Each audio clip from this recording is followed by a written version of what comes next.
And we all know geniuses spend most of their time talking about how smart they are. I believe it was Rene Descartes who said, "I think, therefore I am like really smart."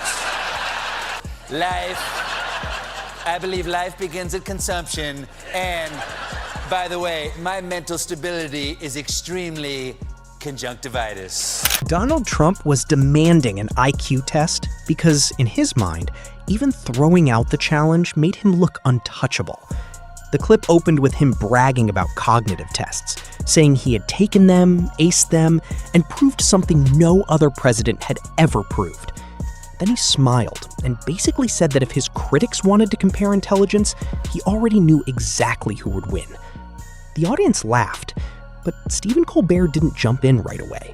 He just sat there behind the desk, watching the clip with the patience of someone waiting for the boast to expose itself. Trump thought he was setting the rules. IQ test, winner, loser, genius, failure. Simple. Almost childish, really, because numbers can feel final. But then Colbert leaned forward and said, "Donald, if the test proves you are brilliant, will you accept the result even if it does not flatter you?" And the studio went quiet. That was the moment everything shifted. Colbert wasn't mocking the test, and he wasn't calling Trump stupid. He moved the whole conversation away from intelligence and into character. Because anyone can demand a test when they already plan to declare themselves the winner. Being like really smart is not the same thing as being really smart, sir. Tootsie Rolls are like chocolate if chocolate was made of brown wax and disappointment. Not a chocolate. Also, I think it's worth mentioning that people who are mentally stable generally don't announce it. Colbert let that thought hang for a second, then played another clip of Trump calling himself a very stable genius. The line got the usual laugh, but Colbert didn't rush past it. He paused and said, "The strange thing about genius is that the more someone keeps repeating it, the less it sounds like proof, and the more it sounds like a request." The audience clapped because that one hit differently. Then he said, "A secure man does not need to keep calling witnesses for his own mind. He doesn't need to crown himself before every question. He simply answers. He listens. He learns. He takes correction without acting like it is an attack." And then the screen changed to 3 words: test, result, humility.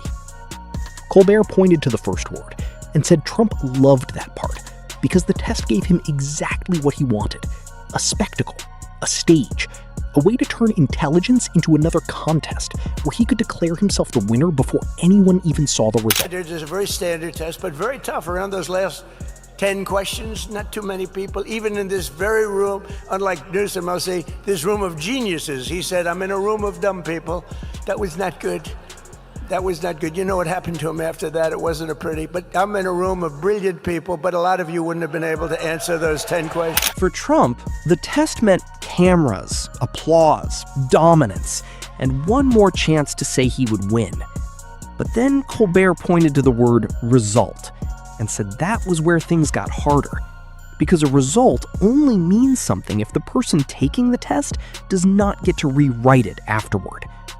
The audience went quiet again. Then he pointed to humility and said that was the part no doctor could administer, and the room erupted. For older viewers, that line hit deeper than politics, because they had known brilliant people who were humble, and loud people who confused confidence with wisdom. They had seen bosses call themselves geniuses while ignoring the smartest person in the room. They understood that intelligence is not just memory. It is judgment, patience, restraint, curiosity, and the ability to admit when